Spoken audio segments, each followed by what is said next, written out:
770페이지 기출문제부터 올 차례죠? 네. 자, 여러분 고개 드시고 반갑습니다. 네, 오늘은 자 기출문제집 그 770페이지 여기부터 먼저 문제를 풀겠습니다. 지난 시간에 우리 양도독세 배우고 다 배웠어요. 양도독세. 그래서 배우고 기출문제집 풀 차례입니다. 여러분들 문제집 770페이지 펴놓으시고 지난 시간에 배운 걸 조금 또 한번 그 복습을 한번 해볼까요, 여러분들? 보시면 우리 지난 시간에 뭘 배웠냐면 양도차익 계산할 때 우리 추계 방법으로 양도차익 계산했어요. 어떤 거냐면 우리 양도세 계산은 이렇게 하죠. 양도가액에서 필요경비를 빼서 우리가 양도차익을 구할 때 자, 그 양도가에서 공제된 필요경비는 그 자산을 취득하면서 들어간 취득가액 그리고 기타 필요경비를 공제해가지고 우리가 양도차익을 구합니다. 그랬을 때 여러분요, 그랬을 때 자, 우리 양도차익 계산할 때 양도가액을 실거래가에 의하면 따르죠. 양도가액을 기준시가에 의하면 취득가액도 기준시가에 따르고요. 그런데 그때 이 취득가액을 실제 취득한 가액을 적용하면 기타 필요경비는 우리가 자본적 지출액과 양도비용 합한금액을 우리가 기타 필요경비라고 한다고 했습니다. 그랬죠? 양도비용 합한금액. 자, 그래서 이거 취득가액을 실제 취득한 가액에 의하면 실거래가를 적용한다. 그러면 자본적 지출액과 양도비용 합한금액이 이제 필요경비인데요. 그럴 때 이 필요경비 항목이 어떤 게 포함되느냐 안 되느냐 이걸 우리가 이제 공부했습니다. 그래서 여러분들 그럴 때 취득가액에는 매입가액, 내가 산 가격, 자, 그 다음에 취득하면서 납부한 조세요. 취득세나 등록면허세 같은 조세, 또 뭐 공과금, 또 취득하면 들어가는 부대비용이요. 실생활 관련해서 말씀드리면 뭐 중개사를 통해서 주겠다, 소개비, 또 그 다음에 법무사 비용 들었다, 또 그 다음에 컨설팅 회사에 자문을 받아 주겠다, 그럼 컨설팅 비용, 뭐 이렇게 취득하면서 들어가는 비용이요.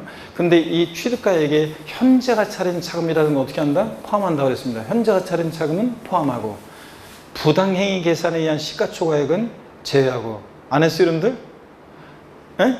공부했잖아요, 여러분들. 그래서 취득가액에 분명히 이건 했을 건데, 자, 지난주에 이제 한 거죠, 이런 것들은, 물론. 그래서 취득 관련한 조세는 포함하는데 재산세나 종부세 같은 거 포함하지 않고, 자, 기납한 상속세나 증여세 포함하지 않습니다. 옛날에는 상속세나 증여세 이런 것들. 자, 그 다음에 또 이런 것도 했어요. 소송비용이든 화해비용이든 소송 화해비용, 감가상각비, 현재가 차린 자금 상가액이라는 거 이런 것들 다른 사업소득금액 계산할 때 필요경비 산입한 것은 이번에 팔 때 양도세 계산 시 필요경비 또 포함한다 안 한다? 안 한다는 거 이런 것도 공부했고, 자, 이중공제 방지원칙도 공부했고, 자본적 지출액은 이 자산 보유하면서 내 자산의 가치가 좋아지고 낮으면서 들어간 비용인데 계량 비용, 수송 비용, 이용이 편의에 소요된 비용, 그래서 뭐 발코니 확장 비용, 샤시 설치 비용 같은 거, 방거실 확장 공사 비용 이런 것들이 이제 실생활 관련해서 말씀드리면, 그 다음에 이 자본적 지출액에 반대되는 게 수익적 지출액, 현재 이 자산의 현상을 있는 그대로 유지하는 데 들어가는 수익적 지출액, 도장 비용 같은 거, 방수 비용 같은 이런 것들, 수익적 지출액 얘기 제가 안 했어요? 수익적 지출액은 필요경비에 포함한다 안 한다? 안 한다고 그랬습니다. 자, 도장 비용, 페인트 칠하는 데 들어간 비용이라든가 등등. 양도 비용은 이번에 이 자산을 직접 양도하며 들어간 비용인데 계약서 작성 비용, 공증 비용, 인지대, 중개 수수료 같은 거 뭐 이런 것들. 그 다음에 국민주택 채권에 대한 채권 매각 차손 같은 거, 속칭 와리강 비용 같은 거, 만기 전에 양도함으로 발생하는 채권 매각 차손 같은 거 이런 것들 포함한다고 그랬습니다. 자, 포함한다고 그랬습니다. 근데 우리가 양도 간접 비용은 포함하지 않아요. 양도 직접 비용만 포함하고, 그 다음에 이런 것들 증빙 서류가 있어야죠. 그래서 적격 증빙이라고 그래가지고 세금 계산서나 신용카드 매출 전표라든가 이런 것들 적격 증빙 이런 거 보관하셔야 되는데, 다만 최근에는 금융 거래 자료요, 계좌이체 같은 금융거래 자료 같은 거 있어도 필요경비로 증명받을 수 있습니다. 취득세나 등록면허세는 납부 영수증이 없어도 필요경비로 인정받을 수 있습니다. 취득세나 등록면허세는. 자, 그래서 이런 것들을 우리가 지난주에 배웠고, 또 이제 지난주에 배운 게 어떤 거였냐면, 오늘 이따 계산 문제 나올 건데, 취득가액이 보세요. 불분명해요. 취득가액이 불분명하면 취득가액을 추계해서 정합니다. 매, 감, 환. 자, 또 그래서 매매사락액이나 감정가액이나 환산 취득가액 또는 기준시가 같은 이런 것을 취득가액으로 할 때, 자, 취득가액이 확인되지 않아서 취득가액을 추계해서 정할 때는 기타 필요경비는 기타 필요경비는 일일이 들어간 비용 공제하지 않고 자산별로 일률적으로 어떻게 한다고 그랬어요? 필요경비 계산 공제액을 기타 필요경비로 한다고 그랬습니다. 그럴 때 이 필요경비 계산 공제액은 자산별로 일률적으로 하는데 어떻게 자산별로 일률적으로 하냐? 자, 필요경비가 계산공제를 나왔다. 며칠 되기 전에 가면 부정탄다? 3, 7, 1. 그래서 맨 위에 토지 건물, 중간이 지상권, 전세권, 등기된 부동산 임차권은 7%고 나머지는 다 몇 프로고? 1%고 필요경비 계산공제율이요. 그렇잖아요. 여러분들 토지 건물 같으면 취득 당시, 양도 당시가 아니라 취득 당시 기준유가에다 공제율 3% 적용하고 미등기 양도하는 토지 건물은 필요경비 계산 공제 배제하는 것은 아니고 1,000분의 3, 0.3% 인정한다고 그랬습니다. 그랬잖아요. 지상권, 전세권, 지상권이나 전세권 등기된 부동산 임차권 같은 거 이런 것들은 취득 당시 기준유가에 공제율 7% 적용하고 나머지는 아파트 항소권이나 분양권 등 나머지 애들은 취득 당시 기준유가의 1%예요. 자, 그래서 필요경비가 계산 공제를 나왔다. 며칠 되기 전에 금융 부정탄다? 3, 7, 1 이런 거 공부했잖아요, 여러분들. 자, 그러면요, 여러분들 그리고 이제 우리가 가필 차장 장기 보유 공제에서 양도소득금 구할 때 양도책에서 공제되는 장기 보유투표 공제도 공부했고요. 그래서 여러분들 장기 보유투표 공제도 공부했고, 자, 그렇습니다. 장기 보유투표 공제 공부했는데 장기 보유 공제 대상은 국내에 소재하는 등기되고 몇 년이요? 3년 이상 보유한 토지 건물 및 조합원 입주권만 대상입니다. 그래서 국외 소재 자산 안 돼요. 또 미등기 안 돼요. 3년 이상 보유지 3년 미만 보유하면 안 되고 토지 건물 조합원 입주권만 대상이지 그 외 자산 안 되고. 근데 조합원 입주권은 조합원으로부터 취득한 것은 포함한다, 제외한다? 제외하고. 그 다음에 조정상 지역 외 지역 같으면 1세대 2주택이든 3주택이든 다주택자도 장독공제 받을 수 있는데 조정대상 지역 내 1세대 2주택 이상 다주택자는 장독공제 받을 수 없다. 다만 조정상 지역 내에서 이제 10년 이상 보유한 경우에는 다주택자는 요번에 2020년 6월 30일까지 양도하게 되면 한시적으로 장특공제 받을 수 있고 중과세율, 양도세 중과세율 정하지 않는 그런 예외 한시 규정이 있지만 그렇지만 원칙적으로 조정상 지역 내 1세대 2주택 이상 다주택을 양도하면 장특공제 받을 수 없다. 뭐 이런 것도 배웠습니다. 장특공제 공제율은 일반적인 토지 건물 같으면 자, 보세요, 여러분들. 일반적인 토지 건물은 공제율을 몇 프로씩 적용합니까? 양도 차익에다가 2%씩. 그래서 3년 이상 산업 미만이면 2, 3은 6 이런 식으로 해서 15년 이상이면 최대 30%까지 적용한다고 했습니다. 근데 양도소득세가 과세되는 1세대 1주택은 양도세가 과세되는 1세대 1주택은 보유연수에 몇 프로씩? 8%씩 적용해가지고 8%씩 적용해서 3년 이상 산업 미만이면 8, 3, 24 이런 식으로 해서 10년 이상이면 80%까지 장특공제를 확대 적용한다고 그랬습니다. 그랬죠, 여러분들? 그 다음에 장기 보유 통제 이런 것들 공부했고, 근데 여러분 이 주의해야 될 게 양도세 과세되는 1세대 1주택 있잖아요. 예, 장특공제 확대 적용하는데 80%까지 다만 80%까지 확대 적용하는데 이 확대 적용을 받으려면 이 1세대 1주택 제가 그 얘기 해드렸나요? 몇 년을 보유해야 돼? 2년 이상을 보유해야지만 장특공제 확대 적용을 받는 거지. 만약에 2년 보유를 못했다? 1세대 1주택인데 조정상 지역 내에서 1세대 1주택인데요. 양도세가 과세되는 고가주택입니다. 고가주택인데 그러면 양도세가 과세가 될 때 장특공제를 80%까지 왕창 해주는데 다만 이 확대 적용을 받으려면 이 1세대 1주택은 보유기간 중에 몇 년 거주한다? 2년을 거주해야지만 확대 적용을 받는다는 것도 강조드렸습니다. 양도소 기본공제는 소기과에서 기본공제는 양도소득금액에서 공제하는 게 기본공제니까 양도소득금액별로 각각 공제하는데 어떤 소득금액과 어떤 소득금액을 구별하느냐? 토지건물 부동산에 관한 권리 기타라산 얘네들 소득금액에서 1년에 250 또 주식 또는 출자지분 양도소득금액에서 1년에 250 파생상품에서 1년에 250 각각 소득을 세 종류로 구분해서 250만 원씩 공제한다고 했습니다. 양도소득 기본공제는 뭐만 아니면 싹 다 깔아준다고 그랬어요, 여러분들? 미등기 양도만 아니면 싹 다 깔아준다. 자산의 종류, 보유기간 관계없이 미등기 양도만 아니면 국외자산도 되고 조정상 지역 내 다주택도 공제받을 수 있고 싹 다 된다고 그랬습니다. 미등기 양도만 아니면. 그 다음에 기본공제는 국내 소득과 국외 소득을 구별해서 기본공제 줍니다. 그래서 거주자가 양도했을 때 최대 1250만 원 받을 수 있다고 그랬죠?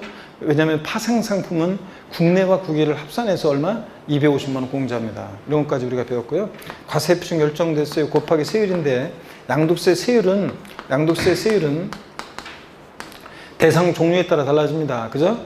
양도세 세율은 비례세율과 누진세율이 다 적용되는데 동일한 대상이 2개 이상의 세율이 당하면 각각 해당되는 세율을 정해서 산출세액을 구한 다음에 그중 어떤 거? 큰 것을 그 세액으로 한다고 그랬습니다. 자, 토지, 건물, 부동산에 관한 권리 754에 642 했어요, 안 했어요? 네? 전화번호 알려줬잖아요. 754에 642. 미 토지, 건물, 부동산에 관한 권리 미등기한다면 70%, 등기됐다 1년 미만이면 50, 1년 이상 2년 미만이면 40, 2년 이상이면 몇 프로? 6에서 42% 초과세율 적용된다. 했잖아요, 여러분들? 안 했어요, 세율? 했잖아요. 그럴 때, 자, 우리가 분양권 같으면 분양권, 부동산에 관한 권리, 얘 원래 1년 미만이면 50, 1년 이상 2년 미만이면 40, 2년 이상이면 6에서 42%인데 다만 조정대상 지역 내 주택의 입주자로 선정된 지위, 조합원 입주권 제외. 원래 법률이 이렇게 돼 있어요.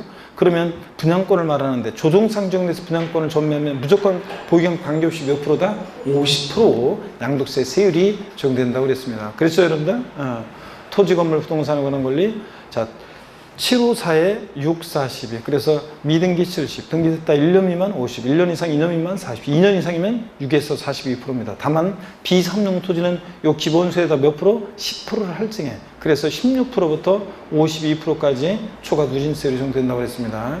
그 다음에 또 여러분요, 주택하고 조합원 주권은 세율이 따로 적용돼요. 미등기 72고 등기됐다 1년 미만이면 몇 프로? 1년 미만이면 40%라는 거 주의하라고 했습니다. 주택 및 조합원 주권 1년 미만이면 40이고 1년 이상만 보여도 주택이나 조합원 주권은 6에서 42% 초과 누진세율이 적용되고 그랬잖아요. 기타 자산도 설명드렸나요? 기타 자산 나왔다 골프용권, 골프용권 나왔다 기타 자산, 기타 자산 골프용권, 골프용권 나왔다 기타 자산은 좌우지간 초과 누진세율이라고 그랬죠? 보유경 관계없이 6에서 42% 초과 누진세율 적용됩니다. 이런 것들 공부했고 그 다음에 여러분요, 양도소득세 우리 지난 시간에 이런 거 공부했나요? 자, 토지, 건물, 부동산에 관한 권리 기타 자산 얘네들 소득금액과 주식 양도소득금액과 파생상품 양도소득금액은 각각 구분해서 계산하고 결속금을 서로 통산하지 않는다. 그래서 근데 토지하고 부동산에 관한 권리는 결속금 통산해요. 건물하고 뭐 지상권 통산해요. 토지, 건물, 부동산에 관한 권리 기타 자산 얘네들끼리는 결속금 통산하는데 주식하고 파생상품 얘네들은 각각 구분해서 계산하고 결속금 통산하지 않는다. 자, 결속금 통산할 때 같은 세율이 적용되는 것, 세율별 공제 원칙이 적용돼서 같은 세율이 적용되는 것을 먼저 결속금 통산하고 남는 게 있으면 미공제분은 다른 세율이 적용되는 것을 결속금을 통산하고 그래도 남는 게 있을 때 세율별 공제에서 공제되지 못한 결속금은 다른 여러분의 종합소득금액이나 퇴직소득금액과 통산할 수 있다 없다? 없고 다음 연도로 2월 공제도 받을 수 없다고 그랬습니다. 이런 거 배웠고 그 다음에 우리 배우자 또는 직계존비속으로부터 증여받은 재산에 대한 이율과세 특례 공부했나요? 네? 배우자 직계존비속으로부터 증여받은 재산에 대한 이율과세 특례를 틀림없이 공부했을 건데 했어요, 안 했어요, 여러분들? 했죠, 여러분들? 네, 그래서 그것도 공부했습니다. 여기 보세요. 그래서 이율과세 특례가 나오면 여러분 보세요. 배우자 직계존비속 간 이율과세 특례는 여기 보세요. 시험 문제 나오면 배우자 직계존비속으로부터 증여받아서 5년 내 양도한다 나오면 배우자 직계존비속으로부터 증여받아서 5년 내 양도한다 나오면 거기 문제 옆에다가 갑을병 이렇게 해놓고 문제 푸시면 돼요.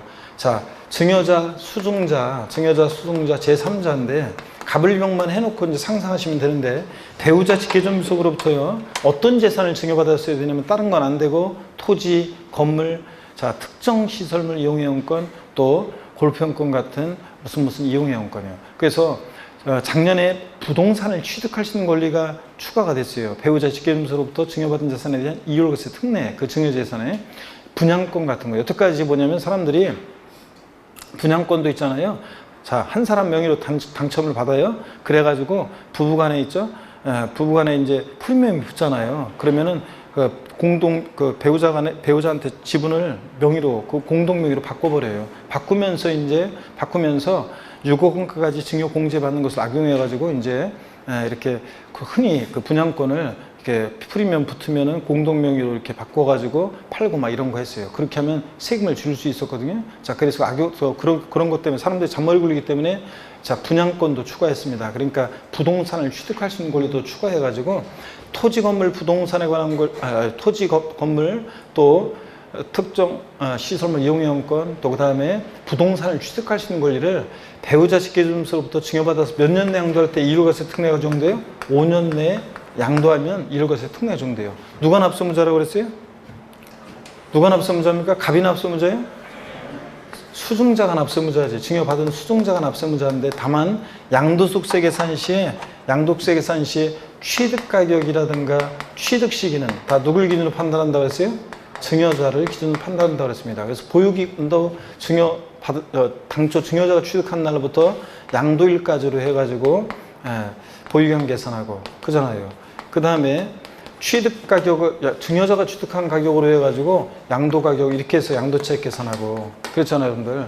그 다음에 기납부한 증여세는 원래 필요경비에 포함하지 않는데 이율과세 특례 적용될 때만 예외적으로 기납부한 증여세도 필요경비에 산입해서 공제받을 수 있고요. 필요경비에 산입해서 공제받을 수 있고 그 다음에 증여자 수증자는 연대납세 의무가 있다고 그랬어요? 없다고 그랬어요? 네? 없다고 그랬습니다. 연대납세 의무 없고요.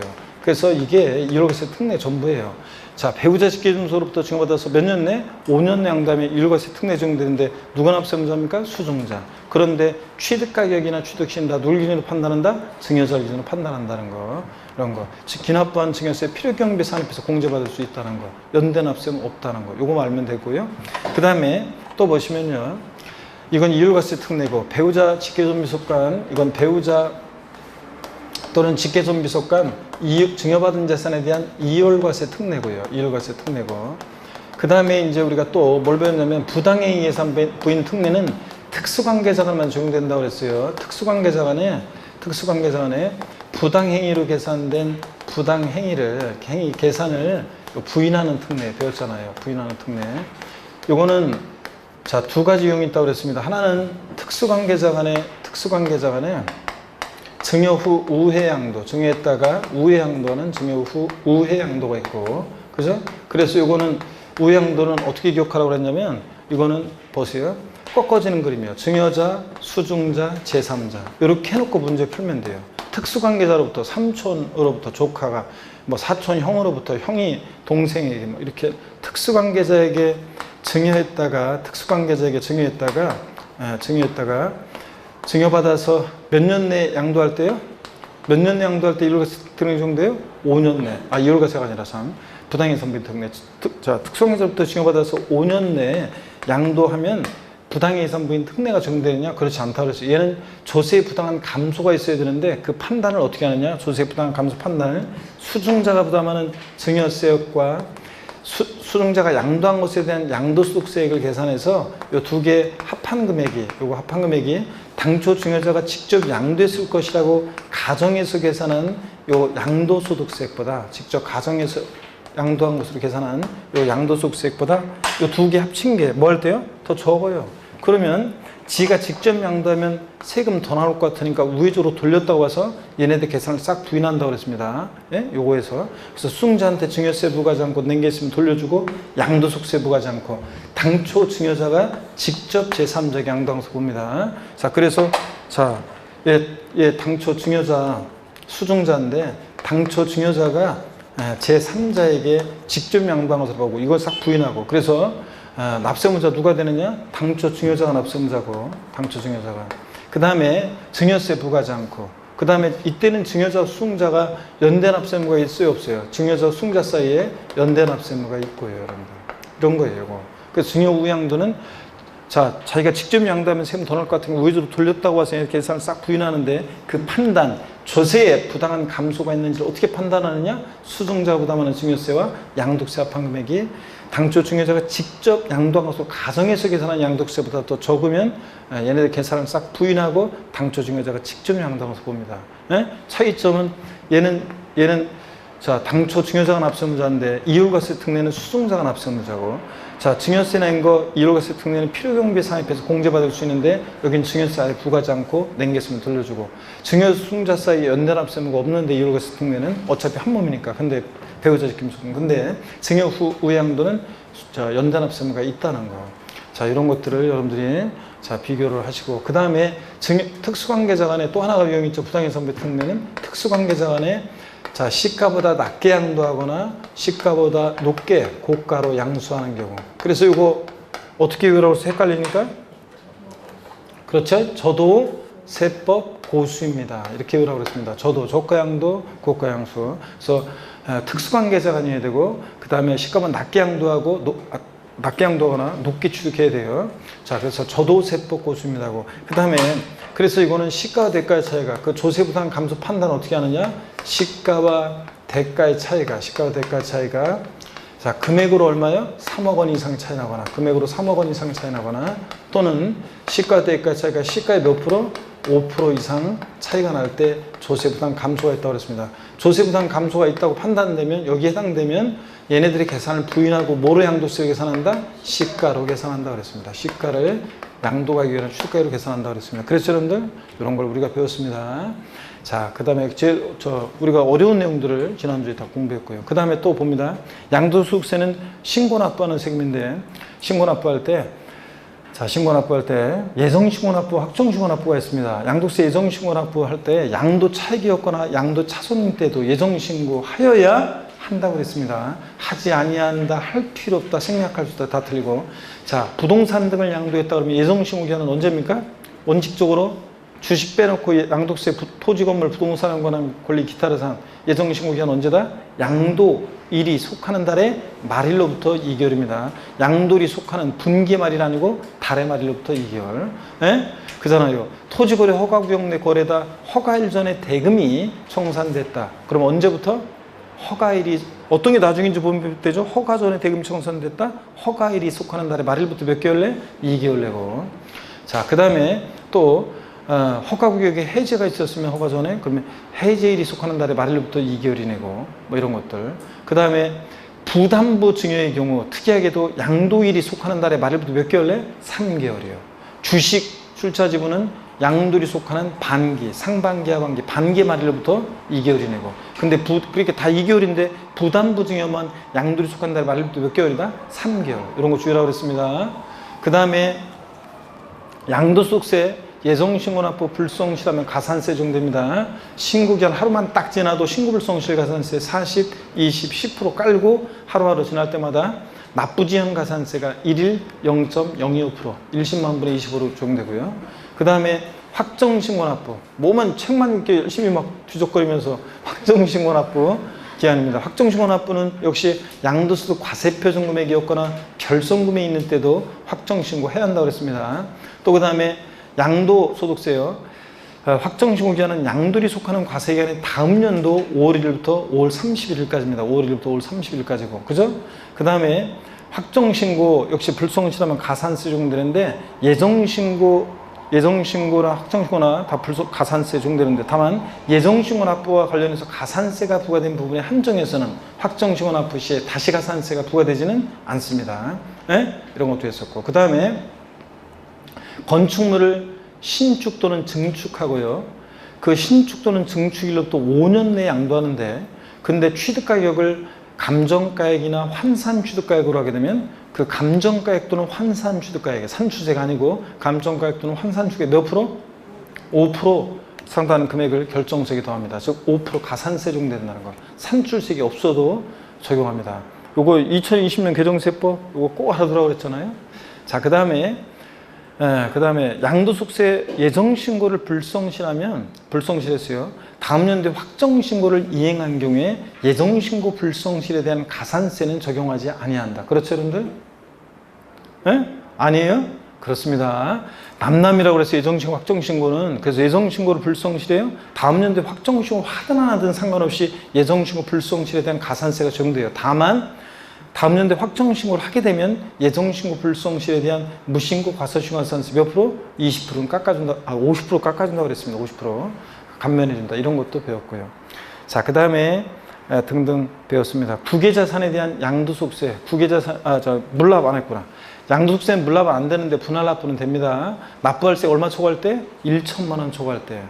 1천만 원 초과할 때 납부할세 일부를 납부기 한 지는 몇 개월 내? 2개월 내 분할납부할 수 있습니다. 그럴 때 자, 분할납부 얼마를 어떻게 분할납부할 수 있냐? 1,000만 원 초과할 때 할 수 있으니까 처리 기준 배예요. 2천만 원 이하 2천만 원 초로 나눠서 2천만 원 이하일 때는 1천만 원 초과 금액을 분할납부합니다. 그러니까 납기내 최소한 얼마? 1,000 깔고 나머지 금액 분할납부입니다. 그래서 양도세 납부할세기 1,600이다. 최대 분납가능 금액 얼마다? 600만 원. 자, 만약에 1,800이면 800만 원. 2천만 원 초과했을 때는 50% 이하 금액이니까 만약에 양도세 납부할세기 3,600만 원이다. 최대 분납가능 금액은 얼마다? 1,800. 이런 식으로 우리가 이런 것도 공부했고요. 그 다음에 자, 국외자산에 대한 양도소득세는 이따가 또 문제 보면서 한번 또 해보도록 하겠습니다. 오늘 여러분 어딜 보냐면요. 우리 기출문제집 먼저 봅니다. 기출문제집 770페이지입니다. 기출문제집 770페이지 보시니까 08번 있죠? 8번 문제부터 봅니다. 이 8번 문제는 이게 28회 때 문제가 나왔는데요. 이 시간 내에 문제 풀기가 힘들었던 문제예요. 수험생들이. 논점을 빨리 파악해가지고 이걸 1분 내에 푼다? 이거 불가능한 문제였어요. 수험생들이 대부분. 그래서, 근데 이제, 인천에서 어떤 한 수강생은 4분 걸려가지고 풀었대요. 결국은 풀었긴 풀었는데. 그래서 맞추긴 맞췄는데, 그 수강생. 왜 풀었냐? 내가 보기에는 쓸데없는 짓이에요. 4분 정도 걸려서 한 문제를 맞추려고 푼다? 내가 보기에는 그러다가 시간 막 쫓기면은 손만 잡아주면 뒤에 답이라고 벌떡 일어서는 애들 당황해가지고 놓칠 수 있잖아요. 그래서 확실한 애들을 맞춰야지 괜히 이런 불확실에 승부 걸 필요 없는데 어떻게 그 수강생은 왜 풀었냐? 그래가지고 시간 없어가지고 막 나중에 막 힘들었다고 하는데 왜 풀었냐? 그러면 저한테 있죠? 자랑하려고 세법 다 맞았다고 자랑 한 말 하려고 오기로 그냥 막 끝까지 풀었다는데 그럴 필요가 없습니다, 여러분들. 근데 이 문제는 시간 내 문제 풀기 어려웠어요. 근데 자, 그냥 한번 여러분들이 논점을 파악하기 위해서 한번 봅니다, 여러분들. 8번 문제 보니까 다음은 고자가 국내 소재 1세대 주택을 양도한 내용이다. 양도차익은 얼마인가 그랬습니다. 자, 취득 양도 내역을 보니까 양도가액이 실거래가로 10억이고 기준시가는 5억이에요. 근데 취득가액이 불분명해요. 확인되지 않아요. 실질수강가액이. 근데 기준시가는 3억 5천만 원이 있어요. 자, 그리고 자본적 지출액 및 양도 직접 비용이 이제 1,700만 원이고요. 주어진 자료 외에는 고려하지 않는다 그랬습니다. 그러면 양도가액은 여기 보세요. 실제 양도한 가액은 얼마냐면 10억이에요. 그죠, 여러분들? 실제 양도한 가액 10억이에요. 근데 문제는요. 이 문제는 어떤 문제냐면 1세대 1주택이에요. 그리고 보유기간을 보니까 2년 이상을 보유했어요. 이게 조정상 지역 이런 건 고려하지 않다. 주어진 조건은 다른 조건은 고려하지 않으니까. 그러면 1세대 1주택이고 2년 이상 보유하면 뭐라고요? 비과세입니다. 그죠? 비과세 조건을 갖췄는데 양도가액이 실거래가로 10억이에요. 그러면 얘 뭐예요? 고가주택이라는 걸 알아야 돼요. 얘가. 제가 그랬잖아요. 실제 양도한 가액이 10억이다. 9억 초과했다. 그러면 고가주택이란 말이 없어도 고가주택이라고 그랬죠? 그래서 이 문제는 비과세권을 갖춘 1세대 1주택이에요. 비과세권 갖춘 고가주택의 양도차익을 계산하는 문제입니다. 이 문제가 실거래가 10억이니까. 그래서 비과세권 갖춘 고가주택의 양도차익 계산 어떻게 하냐면 보세요. 자, 고가주택의 비과세권 갖춘 1세대 고가주택의 양도차익 계산은 어떻게 하느냐? 전체 양도차익이요. 이자산할에 대한 전체 양도차익 곱하기 양도가액분의 양도가액 마이너스 9억 원이었잖아요. 이렇게 안분해서. 왜 9억을 빼주냐 그러면 9억까지는 비과세 되니까. 고가주택도 과세가 되지만 9억까지는 비과세권 갖췄을 때 비과세니까요. 그랬을 때 자, 전체 양도차익이 얼마냐? 양도가액에서 취득가액 등 기타 필요금을 빼야 되는데 문제는 이 취득가액이 지금 확인이 안 돼요. 그러면 매매사례가액 감정가액을 적용해야 되는데 매매사례가액 감정가액이 없어요. 그러면 뭘 적용해야 돼? 환산취득가액을 적용합니다. 그래서 환산취득가액을 적용해? 그럼 취득가액을 환산취득가액으로 할 때는 자, 추계에서 정할 때는 기타 필요경비는 필요경비예산공제액을 적용하고 이거 두 개 환산취득가액 플러스 필요경비예산공제 합친 금액과 실제 들어간 자본적 지출액과 양도비용 취득가액을 환산가액으로 할 때만 자, 실제 들어간 자본적 지출액 양도비용 합계액 요거 합한 거하고 그러면 지금 이 합한 게 지금 얼마예요? 합한 게 얼마예요? 1,700만 원? 그럼 1,700만 원. 요거하고 비교해서 둘 중 큰 금액을 필요경비로 합니다. 자, 그러면 전체 양도차익을 지금 계산해야 되는데, 그럴 때 환산취득가액은 어떻게 구하느냐? 환산취득가액은 어떻게 구한다 했습니까, 여러분? 환산취득가액은 어떻게 구했어요, 우리가? 예? 양도 당시 실거래가액 곱하기 그 다음에 양도 당시 기준시가 얼마입니까? 양도 당시 기준시가가 얼마예요? 조건에 나와 있어요, 여러분들. 양도 당시 기준시가 얼마예요? 자, 5억 원. 양도 당시 기준시가 5억 원. 그 다음에 취득 당시 기준시가 얼마입니까? 3억 얼마? 5천. 자, 그러면 여러분 보세요. 그러면 이렇게 해서 구하자, 환산가액. 그러면 요거 약분하니까 2고, 자, 3억 5천에, 자, 3억 5천 곱하기 2는 뭐예요? 환산주가액. 그럼 얼마예요? 3억 5천의 2배니까 얼마냐고? 7억이죠? 그래서 환산주가액은 7억이에요. 그럼 여러분 보세요. 원래는 이 문제는 좀 쉽게 해주려면 이 환산주가액보다 사실 이게 더 큰 거로 해서 해야지 좀 쉬운데, 어떻든 간에 요게 이제 1,700만 원밖에 안 되니까 이건 환산주가액은 7억 얼마니까 당연히 취득가액을 뭐로 해야 돼? 환산취득가액 플러스 필요경비상공제액으로 해야죠. 그래서 자, 그럼 필요경비상공제액을 또 구해봐야 되는데, 취득 당시 기준시가가 얼마라고 했어요? 3억 5천. 자, 3억 5천이고 여기에 3%니까 얼마예요? 3억 5천에 3%. 그러면 3억 5천에 3%니까 3억 15, 339 얼마냐면 1,050만 원이 돼요. 1,050만 원. 1,050만 원. 예?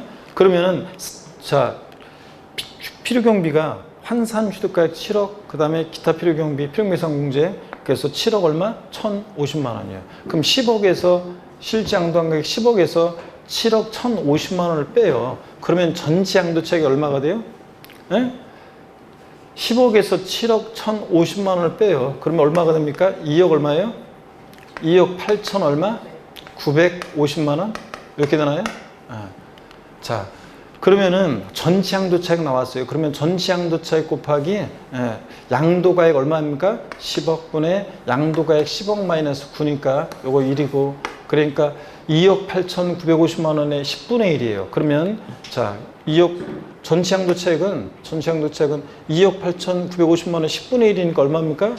2천 얼마? 800 얼마? 95만 원인가요? 뭐 이런 식으로 해가지고 계산하는 거예요, 여러분들. 그러니까 이 문제는 뭐냐면, 이 문제는 1세 1택 비과세금 같은 고가주택의 양도차익 요 계산, 요거하고 계산식 요거 알고 있는지 하고, 그 다음에 전체 양도차익을 구할 때 취득가액이 확인이 안 되니까 취득가액을 환산취득가액으로 해서 구하는 거. 그래서 이게 실제들은 자본적 주력과 비교해가지고 이렇게 구하는 문제였어요. 그러니까 사실은 양도세 요 계산 문제에서 아주 그냥 나올 수 있는 이 두 가지를, 어려운 거를 두 가지를 다 묶어가지고 싹 다 망라해서 물어봤습니다. 그래서 시간 내에 여러분들이 이것을 1분 내에 논점을 빨리 파악해야 풀기가 어려웠던 문제였습니다. 자, 다시 안 나온다 할지라도 여러분들 요 고가주택에 대한 양도세 계산하는 거, 고가주택이란 말이 없어도 실거래가액이 10억이다. 그러면 고가주택이라는 걸 눈치채라는 거, 1세대 1택 비과세금 갖춘 고가주택이라는 걸 눈치채라는 거하고, 그 다음에 이렇게 취득가액을 환산취득가액으로 할 때는 환산취득가액 플러스 필요경비상공제 합계액하고 실제 들어간 자본적 양도 비교해서 양도차익을 구한다는 거. 아셨죠, 여러분? 이런 논점을 파악하면 돼요. 자, 그럼 됐고요. 9번 문제를 보겠습니다. 9번 문제 지난 시간에 풀어드렸나요, 제가? 네, 9번 문제 풀었고 넘어갑니다. 자, 그러면 10번 문제도 푸른 것 같은데요? 10번, 11번 풀고, 그 다음에 12번 문제는 안 풀었나요? 네, 12번 문제 보겠습니다. 부계산에 대한 양도세 문제가 또 갑자기 나와버렸네요. 자, 이거 한번 좀 보도록 하겠습니다. 파리 한 마리가 계속 돌아다니면서 수업을 방해하네요, 여러분들. 자, 고기를 드시고, 마스크는 잘 쓰시길 항상 당부드립니다, 여러분들. 요새 계속 또 막 틈틈이 막 번지고 있죠?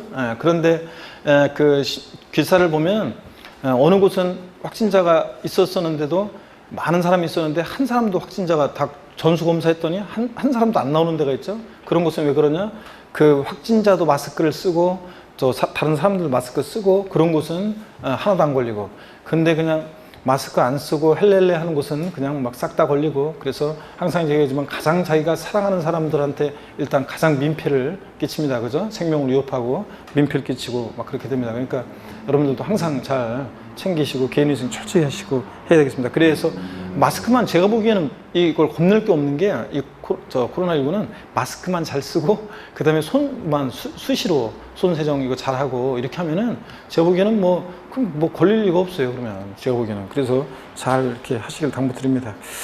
자,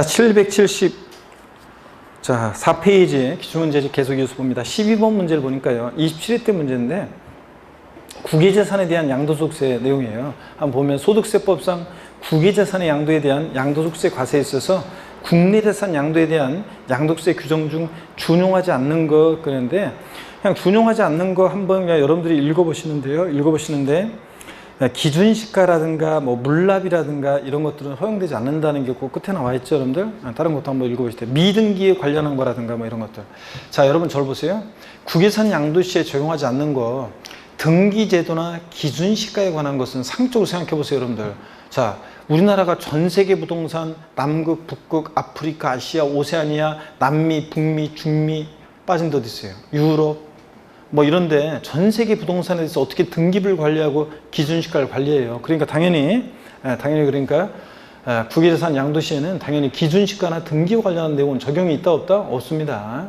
자, 그래서 국외재산 양도의 경우는 양도세 세율도 미등기 세율 70% 이런 거 없고, 또 그 다음에 보유한도 관계없어요. 그래서 국외에 소지하는 토지 1년 미만 보유한 경우에 양도세 세율은 50%다 이러면 틀려요. 국외산의 경우는 무조건 양도세 세율도 6에서 42% 초과 누진세율 적용된다는 거, 이런 것들 주의하시고, 또 물납, 분할납 이런 거 적용이 없고, 국외산 양도시에 준용하지 않는 것, 다른 것 차이점을, 국내산 양도와의 차이점 제가 비교해 드렸었던 것 같은데, 지난 시간에. 여기 한번 보세요, 여러분들. 뭐냐면 여기 보세요. 국외재산 양도시예요. 국외재산 양도시에 보세요. 장기 보유 특별공제 적용이 있겠습니까, 여러분?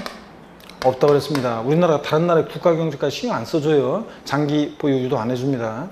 자, 근데 기본공제는 기본적으로 깔아줘요. 국외산 양도시에는 기본공제는 돼요. 기본공제는 하여튼 미등기 양도는 싹 다 깔아주니까. 그 다음에 물납 있잖아요. 국외산 양도시에는 물납 된다 안 된다? 안 돼요. 우리 뭐 아프리카 탄자니아 공화국 정글에 있는 부동산은 물납한다. 잠비아 공화국 채권으로 물납한다. 골치 아프잖아요. 너무 멀고. 그래서 물납 국내재산도 안 되는데 국외산 당연히 안 됩니다. 분할납부는 돼요. 근데 국외산 양도시에도 분할납부는 됩니다. 또 그 다음에 등기와 관련한 내용이라든가 기준시가에 관한 것은 우리나라가 전 세계 부동산 어떻게 등기부 관리하고 기준시가를 관리해요. 그러니까 이런 것들은 국외산 양도시에는 등기나 기준시가에 관한 것은 적용이 있다 없다? 없습니다, 여러분들. 아셨죠, 여러분? 그래서 부동산 임차권 같은 것도 국내산 양도시에는 반드시 등기된 것만 대상이지 등기되지 않은 부동산 임차권은 대상이 아니잖아요. 근데 국외산 양도는 등기와 무관하게 부동산 임차권 대상이 되고, 하여튼 등기 관련한 내용은 적용이 없어요. 기준시가 적용 없습니다. 이런 것들 꼭 알아주셔야 되는데, 교재 보니까 그래서 12번 문제는 준용하지 않는 거예요. 비과세 양도소득, 양도과세별 계산, 부당이 계산, 양도미 취득시 이런 건 다 적용됩니다. 근데 뭐가 적용 안 된다? 기준시가요. 이런 거 적용 안 됩니다. 그 다음에 13번 문제 보겠습니다. 고우자 갑이요. 30회 작년 문제인데요. 국외산 양도. 고우자 갑이 국외에 있는 양도세 이상 X 토지를 양도함으로써 소득이 발생했다. 다음 중 틀린 것은 그랬습니다. 해당 과세에는 다른 양도세의 양도는 없고요. 1번 보니까 갑이 X 토지 양도일까지 계속해서 5년 이상 국내 주소고 쓰는 경우에만 해당 양도수익에 대한 납세무가 있다. 만자 들어갔지만, 맞죠, 여러분들? 국외산 양도시에는 거주자야 되는데 그냥 거주 안 되고 양도를 이제 계속해서 몇 년 이상? 5년 이상 주소고 쓰던 거주자만이 납세무가 있지, 3년, 4년 거주둔 거주자 납세무 없습니다. 또 그 다음에 비거주자는 당연히 납세무 없습니다. 마돈나가 미국 캘리포니아주에 있는 토지 팔았을 때 우리하고 뭔 관계가 있어요, 여러분들? 그죠? 그래서 거주해야 되는데 양도일까지 계속해서 5년 이상 주소고수 등 거주자만이 납세무 있다는 거. 2번 봅니다. 갑이 국외에서 외화를 차입하여 X 토지를 취득한 경우에 환율 변동으로 인해서 외화 차입금으로부터 발생한 환차익은 양도수익의 범위에서 제외한다 그랬는데, 그냥 한번 이건 그냥 그렇구나 이렇게 알아두시고요. 자, 그렇겠죠. 당연히 그래야 되겠죠. 한번 보시고. 3번입니다. X토지 양도가액은 양도항시 실거래가액으로 하는 것이 원칙이다. 그렇습니다. 잘 보세요, 여러분들. 국외산 양도시에도 양도세 계산은 원칙적으로 실거래가를 적용합니다. 당연히 국내재산도 실거래가 과세가 원칙이고, 근데 다만 실거래가액이 불분명할 때는 그 나라의 현황을 반영한 시가로 하는 경우가 있습니다. 그 나라의 현황을 반영한 시가로 하는 경우가 있고, 이 시가라는 게 없을 때는 보충적 평가 방법으로 계산한다, 이렇게 돼 있어요. 그래서 국외산 양도시에도 원칙 뭐로 계산하냐? 실거래가로 계산합니다. 실거래가를 분명할 때는 그 나라의 현황을 반영한 시가로 계산하는 경우도 있긴 있습니다. 자, 원칙 맞습니다. 3번. 4번 보니까요, 답이 쉬웠어요. 맨날 강조한 거였어요. X토지에 대한 양도차익에서 장기 부의공제액을 공제한다.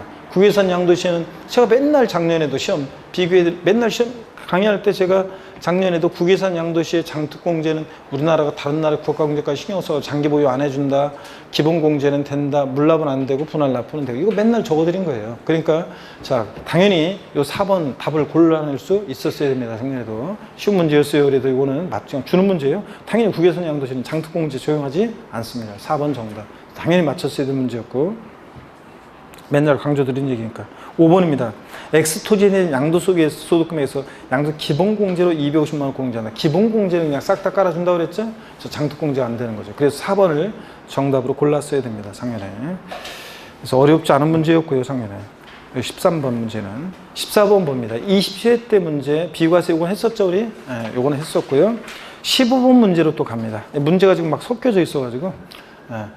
15번 문제 봅니다. 27회 때 문제인데요. 양도세 우리 신고납부요. 요거 항상 뭐 양도세 납세 절차 신고납부는 항상 여러분들이 항상 잘 확인하시라고 그랬습니다. 한번 보겠습니다, 여러분들. 15번 보니까 소득세법상 고조의 양도소득 과세 표준의 신고 및 납부에 관한 설명으로 옳은 거 그랬습니다. 1번에요. 2020년 3월 20일에 주택을 양도하고 잔금을 청산한 경우에 2020년 6월 30일에 예정신고할 수 있다. 양도세 일반적인 자산을 양도했다. 양도일이 속하는 달에 말일부터 몇 개월? 2개월이죠.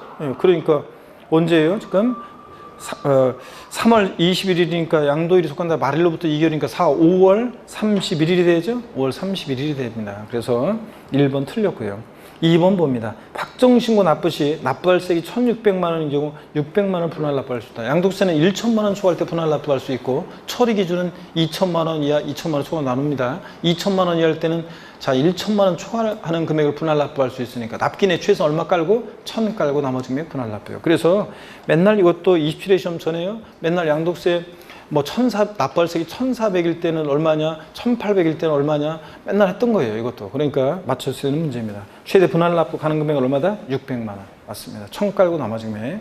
그 다음에 3번 봅니다. 예정신고시 납부할 세액이 2,000만 원인 경우 분할 납부할 수 있다. 자, 얼마 초과할 때 할 수 있어요? 1,000만 원 초과할 때 할 수 있습니다. 3번 틀렸고, 4번 양도 차손이 발생한 경우 예정신고하지 않는다. 맨날 하는 얘기 제가. 양도 차익이 없거나 양도 차손이 있다 할지라도 예정신고해야 하는 거지, 하지 아니한다, 할 필요 없다, 생략할 수 있다, 다 틀리다고 맨날 강의했던 겁니다. 이것도.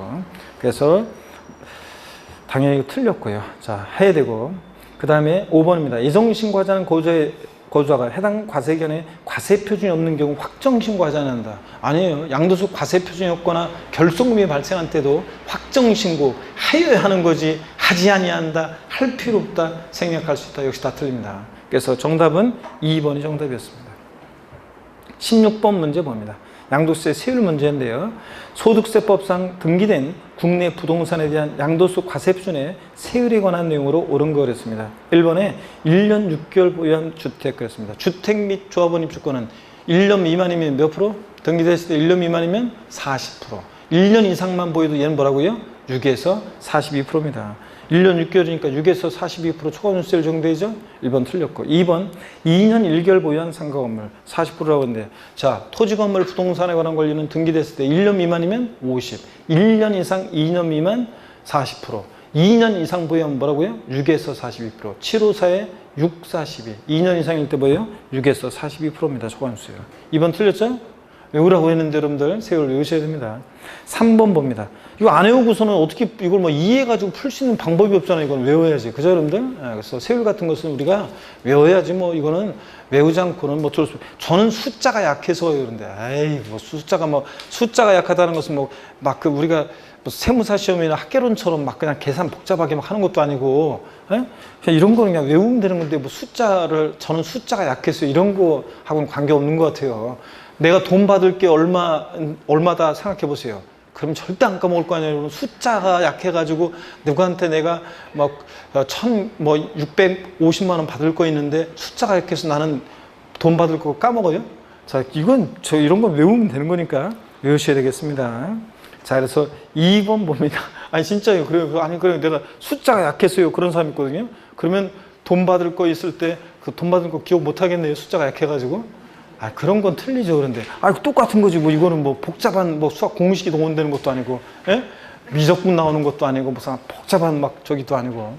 이 정도면 내가 좀 모르겠어요. 이 정도면, 저는 계산이 약해서요. 뭐, 내가 그럴 수 있는데, 이런 거는 그냥 외우는 건데. 그래서 외우셔야 됩니다. 3번 보겠습니다. 10개월 보유한 상가 건물이요. 자, 토지 건물 부동산에 관한 권리. 1년 미만이면 몇 프로입니까? 50%.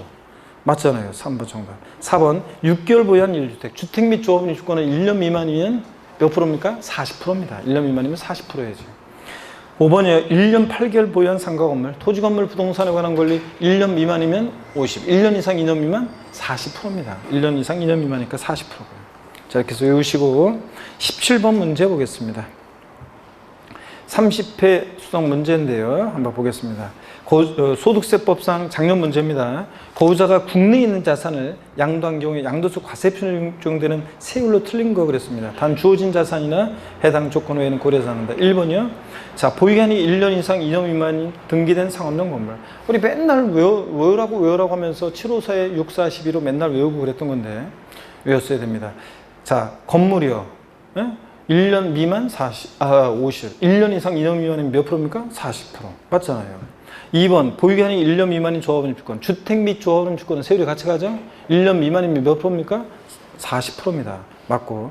3번입니다. 거주자가 조정 대상 지역에 공고가 있은 날 이전에 주택 입자로 선정된 지위를 양도하기 위해서 매매계약 체결하고 계약금을 지급한 받은 사실이 증빙사에서 확인되는 경우에 그 조정상 지역 내 주택 입자로 선정된 지 100분의 50 그랬는데, 자, 여러분 보세요. 우리가 분양권 있잖아요. 분양권. 주택의 입자로 선정된 지위, 이거 조정상정 내 주택 입자로 선정된 지위. 이것도 엄밀하게 따지면 이제 뭐라고 해놨어야 되냐면 가로 안에 조합원 입주권 제외라고 해놨어야 되는데 어떻든 간에 뭐 요 문제는 뭐 여기서는 상관없지만 어쨌든 틀렸으니까. 근데 절 보세요. 하여튼 주택 입자로 선정된 지위, 이거 그러니까 입주권을 제외하고 분양권을 말하는데 얘는 보유기간 관계없이 조정상정 내에서는 몇 프로예요? 50%입니다. 전매하면. 근데 다만 여러분 보세요. 조정상적 공고를 이전에 계약 체결하고 매매된 그 계약금을 치렀으니까 이 특례를 적용한다 안 한다? 안 합니다. 특례 적용 안 해요. 그래가지고 무조건 50% 세율을 적용하지 않습니다. 즉 그래서 이제 보유연에 따라 달라지는 거예요. 1년 미만이면 50, 1년 이상 2년 미만이면 40, 2년 이상이면 6에 42%인데 요 지문은 요 문제는 단서를 다른 조건은 고려하지 않는다 하긴 했는데 어떻든 간에 이 문제는 조금 논란이 작년에 복수정답 모두정답 처리가 됐는데 어떻든 간에 하여튼 3번이 그래서 틀린 거로. 그러니까 조정상 지역 내 주택 입자로 선정된 지위 분양권 전매했을 때 무조건 50%인데 다만 조정 대상 지역 공고 이전에 계약금을 치르거나 이런 경우에는 취득한 경우에는 제외합니다. 이거. 자, 그래서 보유기간에 따라 달라지는 거고요. 그래서 3번 틀렸습니다. 4번 봅니다. 양도세 과세 표준이 1,200만 원 이하인 등기된 비사업용 토지. 자, 지정지역에 있지 않음. 자, 그러니까 비사업용 토지 보세요, 여러분들. 6에서 42% 초과세율에다가 비사업 토지는 10% 할증하죠? 10% 할증합니다. 그러니까 근데 지정지역이 있지 않는다는 것은 이건 투기지역을 말한다고 그랬어요. 이 지정지역은. 그러니까 투기지역이 있지 않으니까 그냥 6에서 42%에다가 10% 할증하니까 과세표준 금액 1,200만 원이 할 때 몇 프로예요? 16%. 그잖아요. 우리가 비사업용 토지는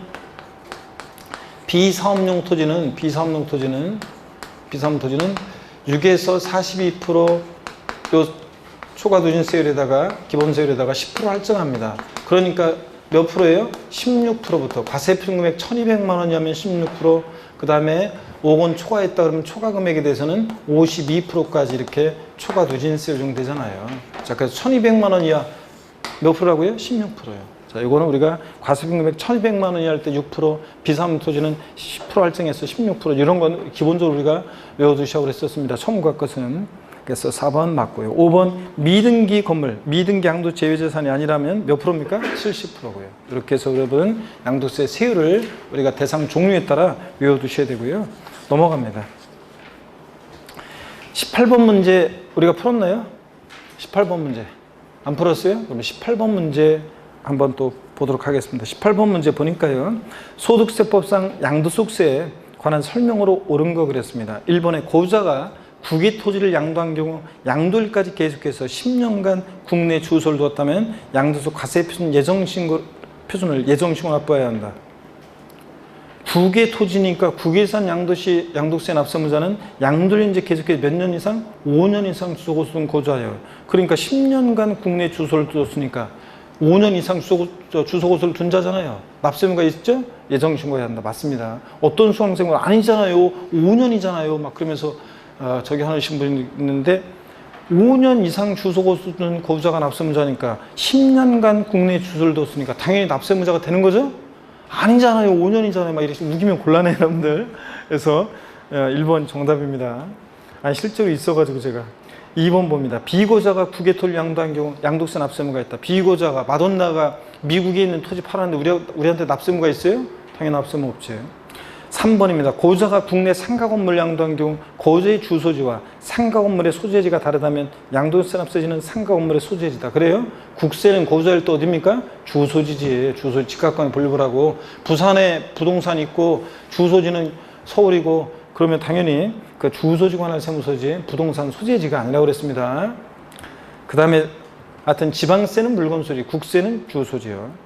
4번입니다. 비고자가 국내 주택을 양도한 경우 양도세 납세지는 비고자의 국외 주소지다. 마돈나가 국내에 있는 주택을 우리나라 국내에 있는 주택을 팔았는데, 뭐 서울에 있는 거. 근데 납세지는 비고자의 주소지, 국외 주소지면 미국? 우리나라에 있는 부동산 팔았는데? 그럼 안 되겠죠, 여러분들? 당연히 비고자는 납세지를 어디로 하느냐? 국내 사업장에 있으면 사업장 소재지. 국내 사업장이 없으면 국내 원천 소득이 발생한 장소를 납세지로 합니다. 자, 그 다음에 4번 여기 해설에 4번 해설에 비고자가 국내 주택을 양도한 경우 양도세 납세지는 비고자 국내 주소지다 그랬는데 4번 해설은 좀 문제가 있습니다. 4번은 비고자의 국내 주소지다 그랬는데 그러면 비고자가 국내 주소를 두고 있으면 국내 주소를 두고 있으면 그 사람이 거주자가 되지 비고자가 아니잖아요. 잘 보세요 여러분들. 이 지문은 해설이 좀 잘못되어 있는 게 거주자라는 것은 우리나라 국내에 주소가 있다? 그럼 거주자예요. 주소가 없더라도 183일 이상 거주둔 개인을 거주자라고 하거든요. 그럼 여기서 비고자의 국내 주소지면 말이 안 되는 말이잖아요. 주소가 있으면 그 사람은 거주자가 되는 거지 비거주자가 아니에요. 자, 그렇기 때문에 이건 말이 안 되는 거고 4번 틀린 거고 해설이 비거주의 국내 주소지다 지워버리고 이거예요. 국내 사업장에 있으면 사업장 소재지고 비거주자는 납세지가 국내 사업장에 있으면 사업장 소재지고 사업장이 없으면 국내 원천 소득이 발생하는 장소라고 했습니다. 그랬잖아요. 그래서 비거주자는 비거주자의 납세지는 배웠습니다. 납세지는 국내에 비거주자가 사업장에 있으면 국내 사업장 소재지고요. 사업장 소재지고 사업장이 둘 이상이다 주된 국내 사업장 소재지고 이 국내 사업장이 없다 그러면 이제 여기 없으면 국내 원천 소득이 발생한 장소예요. 국내 원천 소득이 발생한 장소. 요거지. 국내 원천 소득 발생 장소. 요거는 거지. 이렇게 하는 거지. 비거주자의 국내 주소지 아닙니다. 비거주자의 납세지는 이렇게 국내 사업장이 있으면 사업장 소득이, 사업장이 없으면 국내 원천 소득이 발생한 장소입니다. 아셨죠, 여러분들? 이렇게 해놓습니다. 이렇게 고쳐놔요, 해설을. 자, 그리고 5번 질문 보겠습니다. 거주자가 국외주택을 양도한 경우에 양도일까지 계속해서 5년간 국내 주소를 뒀다면 양도소 금액 계산 시 장기 보유통지가 적용된다. 국외재산은 장특공제 해준다 안 해준다? 안 해줍니다. 5년 보였든. 자, 그래서 정답은 1번이었습니다. 4번 해설을 수정을 하시고 이렇게 수정을 하시고요. 잠시 쉬었다가 19번 우리 풀었나요? 20번 풀었죠? 그러면 잠시 쉬었다가 21번 문제부터 풀어드리도록 하겠습니다. 잠깐 쉬겠습니다.